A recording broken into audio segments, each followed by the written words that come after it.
Dear students नमस्कार। आज class में आप सभी छात्र छात्राओं के एवं प्यारे रसगुल्लों को मैं दिल से स्वागत करता हूं। आज क्लास में आपके साथ जो चर्चा करने वाले हैं कि ऑक्सीकरण अवकरण को हमारे दैनिक जीवन में क्या प्रभाव पड़ता है, यानी कि ऑक्सीकरण अवकरण को हमारे दैनिक जीवन में क्या महत्व है, इसके बारे में हम समझेंगे।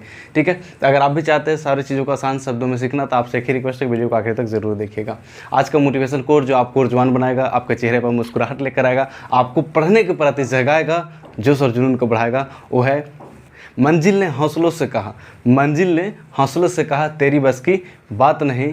हौसले ने मंजिल के आंखों में आंखें मिलाकर कहा चल झूठी तेरी इतनी औकात नहीं। अगर आपके अंदर जज्बा और जुनून है तो आप किसी भी चीज़ को पा सकते हैं। इसलिए किसी भी मंजिल को पाना है तो आपके अंदर हौसला होना चाहिए। अगर हौसला है तो मंजिल की इतनी औकात नहीं है कि आपको रोक सके। आप वो सारे चीज़ पा सकते हैं और हम चाहते हैं रसगुल्ला कि आप सभी सफलता पाएँ।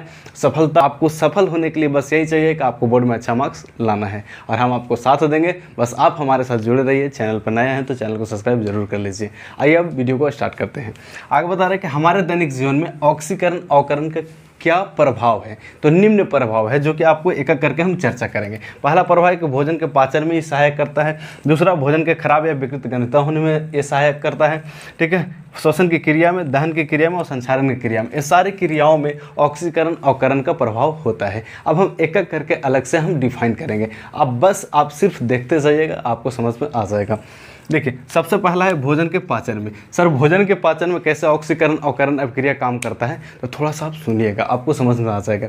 जैसे हम जब भी कोई भोजन के रूप में खाते हैं, जैसे रोटी, चावल, दाल, कुछ भी लेते हैं तो तीन चीज़ होता है, चाहे तो कार्बोहाइड्रेट होगा या प्रोटीन होगा या वसा होगा। जैसे हम खाना खाते हैं उसके बाद सांस के माध्यम से ऑक्सीजन लेते हैं, तो जब ऑक्सीजन अंदर जाता है तो कार्बोहाइड्रेट, प्रोटीन और वसा को ऑक्सीकृत करता है, अलग अलग में अपघटित कर देता है, जिससे ऊर्जा बनता है और फिर कार्बन डाइऑक्साइड गैस का निर्माण होता है और साथ ही साथ अवशिष्ट पदार्थ का भी निर्माण करता है। अवशिष्ट पदार्थ को हम मलमूत्र के माध्यम से बाहर कर देते हैं और कार्बन डाइऑक्साइड को सांस द्वारा हम उसको छोड़कर बाहर कर देते हैं और बाकी जो ऊर्जा होता है हमारे शरीर के लिए प्राप्त हो जाता है। तो भोजन के पाचन कार्य में ऑक्सीकरण अवकरण की बहुत बड़ी भूमिका होती है। अगर आपके दिमाग में एक आ रहा होगा प्रश्न कि सर अगर ऑक्सीकरण अवकरण नहीं हुआ तो क्या भोजन नहीं पच पाएगा, तो नहीं पच पाएगा। आइए थोड़ा सा और समझते हैं। जब देखते हो कि आपको अगल बगल किसी का शादी ब्याह होता है तो आपको इनवाइट मिला हुआ होता है, तो आप जाते हैं और पूरा अच्छा से पूरा ठूस ठूस के भोजन कर लेते हैं कि नहीं कर लेते हैं, रसगुल्ला मार लेते हैं, जो भी चीज़ें पूरा ठूस ठूस के कर लेते हैं। और उसके बाद सोचिए कि रात में आपको सोने के टाइम ना मिले, जैसे 2-3 बजे लेट हो जाता है शादी ब्याह में, तो 2-3 बजे तक आप खाना खाएं, पूरा ठूस लिए, उसके बाद आपको 6-7 बजे ही उठा दिया जाएगा। तो उस कंडीशन में क्या होगा कि आप अगर ज़्यादा देर तक नहीं सोए हैं तो ऑक्सीजन जो श्वसन की क्रिया के माध्यम से ऑक्सीजन जा रहा था वो कम मात्रा में उस भोजन तक पहुंचेगा, जिसके कारण जो भोजन था उसको अपघटित होकर अलग अलग होना था वो अलग अलग नहीं होगा, जिसको बाद में आप अनपच कहते हैं कि अनपच हो गया है। और फिर बात आप बाथरूम में जाते रहते हैं और आते रहते हैं। तो उसका कारण क्या है कि ऑक्सीजन आप अधिक मात्रा में प्राप्त नहीं किया, जिसके कारण वो भोजन अलग अलग नहीं हो पाया।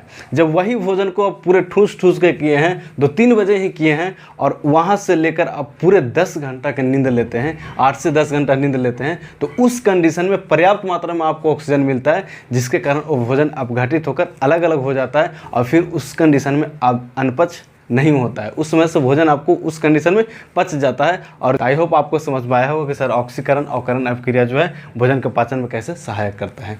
दूसरा ये समझते हैं कि भोजन के खराब या विकृत गंधता होने में कैसे करता है।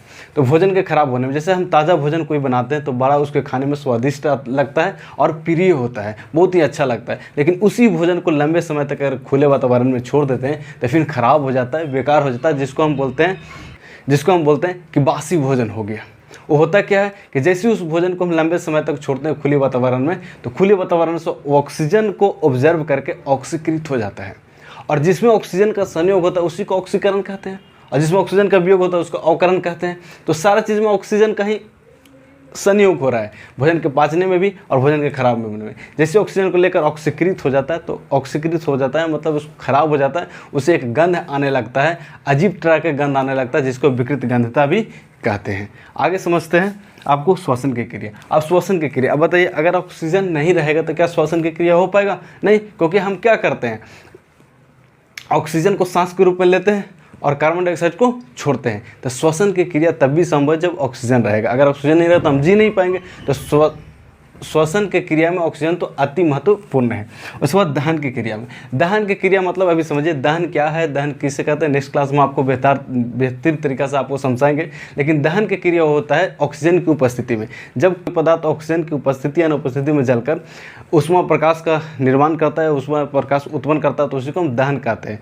ठीक है, लकड़ी को जला रहे हैं, कागज़ को जला रहे हैं, तो उसके लिए ऑक्सीजन जरूरी होता है, तभी उस चीज़ को जला पाएंगे, अन्यथा नहीं जला पाएंगे। तो दहन की क्रिया में भी ऑक्सीकरण अवकरण का प्रभाव होता है। आगे है संक्षारण की क्रिया। संक्षारण क्रिया में कैसा होता है, संक्षारण मतलब होता है जब किसी पदार्थ को लंबे समय तक खुले वातावरण में छोड़ देते हैं तो वायु से नमी को प्राप्त करके धीरे धीरे उसमें जंग लगना शुरू हो जाता है, जिसके कारण उस पदार्थ में क्षति होता है, उसी को संक्षारण कहते हैं। यह संक्षारण क्रिया तब भी होगा जब खुला वातावरण होना चाहिए, नमी होना चाहिए और ऑक्सीजन वायुमंडल में उपस्थित होना चाहिए।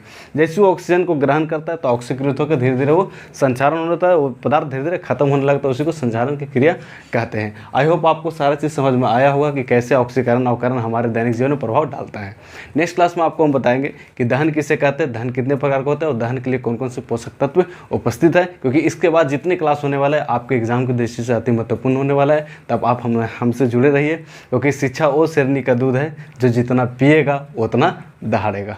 आज क्लास में इतना ही। आई होप आपको कुछ इसमें से पार्ट अच्छा लगा होगा। अगर थोड़ा सा भी अच्छा लगा तो वीडियो को लाइक कर दीजिए, चैनल पर पहली बार है तो चैनल को सब्सक्राइब जरूर कर लीजिएगा।